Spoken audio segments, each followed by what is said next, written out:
Okay, good morning, everyone. I have a busy day today, so I thought I would just vlog a little and talk a little on the way to my studio. Um, I gotta be honest with you, it's been really hard to make stuff. I am back in New York now, finally.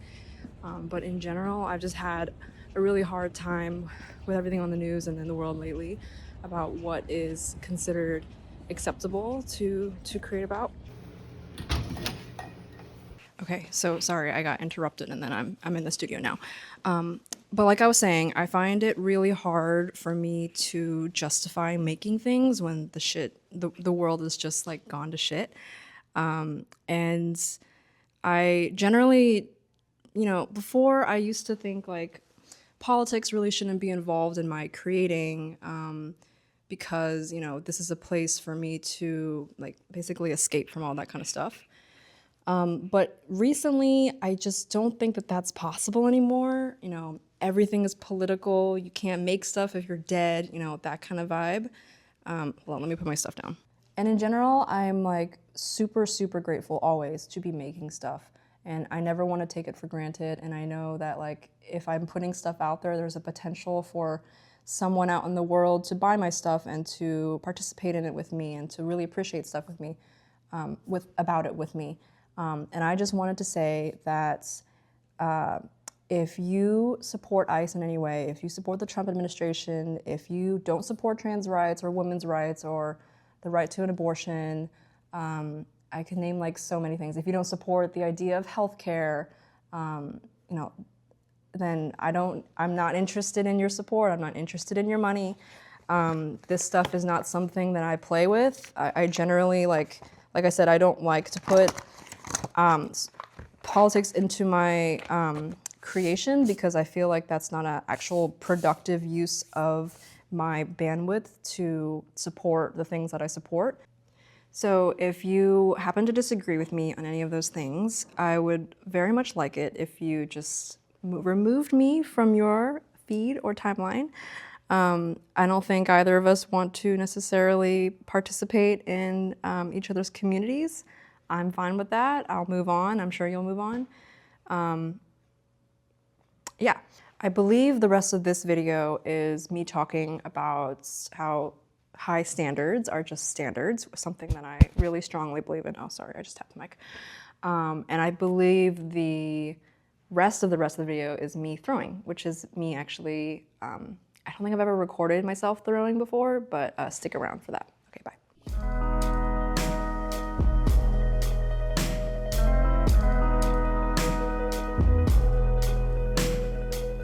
Welcome back to 2026.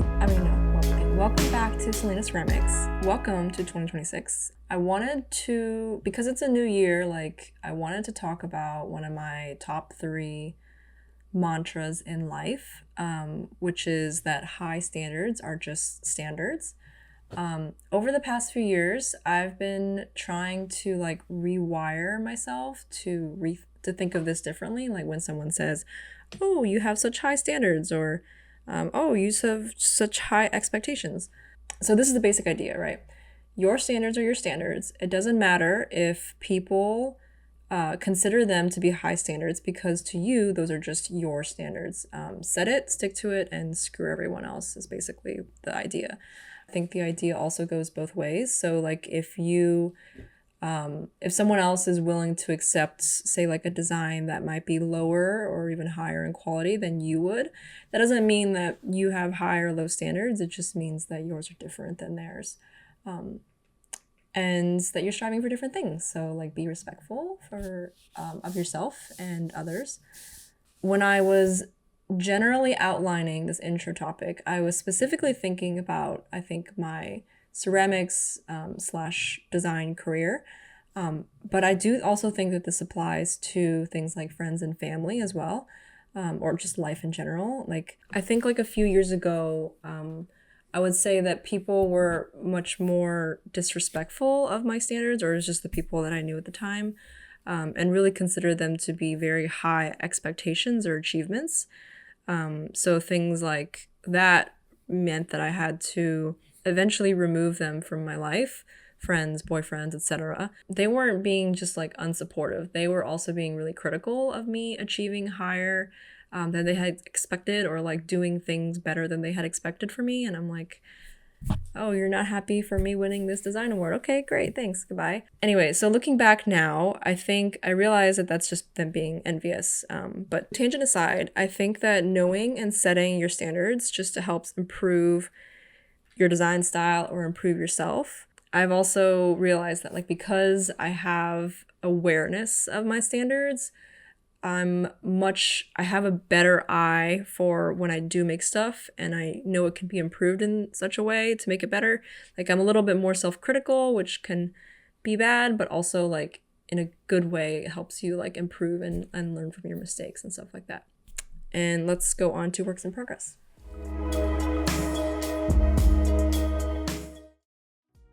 Hello everyone. I am probably going to do mostly narration for this video. The reason why is because I filmed a lot of video and it feels like a shame to kind of just discard it for filming myself in my apartment. So, you're going to see a lot of me in the studio today. I would say this is definitely the first throwing session that I've done in a couple of months. Like I said before, it's a lot of my time is actually taken by the carving and the painting and the preparation and the glazing. The throwing is actually a very, very small part of what I do. But the goal is this specific session, and it depended on how much time I had and how much clay I had. But I wanted to do 1 to 2 small size planters, which fit a 4-inch nursery pot. That's what you see me throwing right now. And then I also wanted to do, after this, a bunch of extra small planters, a newish form, you might say. So for the extra smalls, I was testing out different amounts of clay and seeing where that got me dimension-wise. I think I was aiming for like a 4-inch by 4-inch pot thrown and 3.5 by 3.5 glazed. So here I'm testing the 2 different amounts of clay. I ended up going with 1.5 pounds. It was just more comfortable, and I probably could have stretched 1 pound, but I would be really pushing it when I start to carve, so 1.5 it was. I throw everything that's in production on plain MDF bats made of a water-resistant MDF called Medex. I think it's called Medex. I got a local wood shop basically with a CNC that was able to cut a bunch of these circles out for me. So I have like 6-inch rounds, 8-inch rounds, and 12-inch rounds. And so this is what I got. Another reason why I felt really rusty about this was because my clay was relatively dry, and I have a hard time throwing with really dry clay as well as really wet clay. So there was just like, everything was going wrong when it comes to throwing. But we got there in the end. But anyways, okay, so let's talk about my 2026 goals. I don't really make resolutions. I do kind of make goals. I think they are different. I prefer to look at the larger picture of stuff. So I think that calling them goals rather than resolutions is a little bit more helpful for me. So I have 3 or 4 really, but mostly, I guess 4. Okay. So the first one is I want to commit to having 4 consistent pottery drop/sales this year in 2026. That's 1 every quarter, probably at the end of every quarter. So I think my first one will be in April.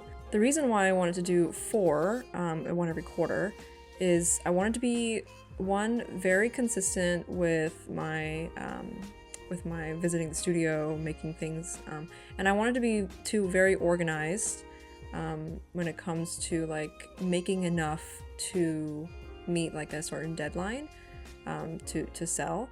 I think like in the past 2 years really, when I've been selling, it's just been like, I'll put out a release of stuff when I have enough stuff to sell. So it was like very inconsistent, but I think 1 every quarter is much more achievable here. The second 2026 goal is I wanted to, sort of related to the first one, I really want to increase my stock. 1, to match the pottery drops, and then also it just generally needs to go way up. I realized like if I want to make more, I gotta sell more. So, and also I think the more I make, the faster I can iterate through designs, And I have a lot of ideas for this year, so I'm looking forward to that. For number 3, I currently sell some plant pots at a shop in Brooklyn called Brooklyn Horticulture. I do want to add at least one more physical shop to that list of physical selling. So it's a little bit of passive selling on my end. I obviously don't make as much money, but it's great for marketing. And it's just like good for extending my outreach in the city. And my 4th one, I'm not really sure if I really want to do this or not, just because my business is not really set up for it, or it's not really in my current business scheme. But I was thinking about selling in markets this year, like in the holidays. It's kind of a different route when it comes to a business scheme. So I'm not 100% sure that I want the business to go in this direction, but it's something that I want to consider. So we'll see.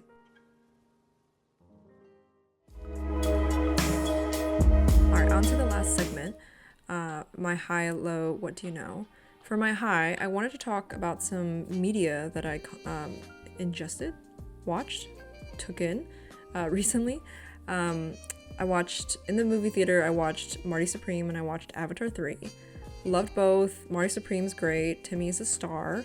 Avatar was great, but a little bit too repetitive storyline wise when it comes to like comparing it to the first two. TV show wise, obviously Heated Rivalry, obviously Stranger Things.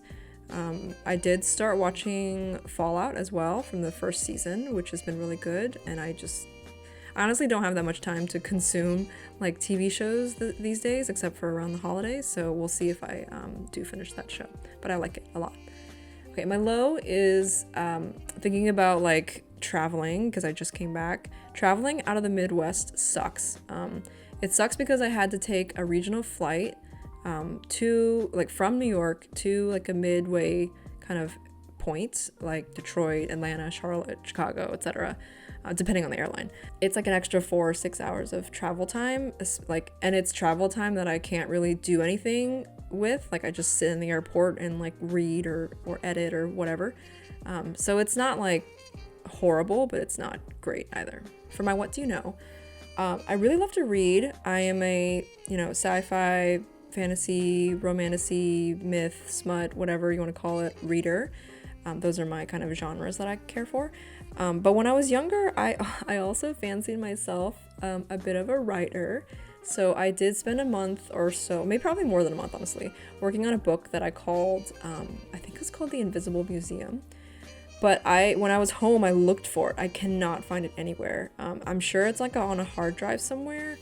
So I will keep looking. I'm not 100% sure of the details, and I know I'm missing key information, but it was a book about these friends that find this lost island or something and interact with the museum that is invisible, and there's like adventures or whatever.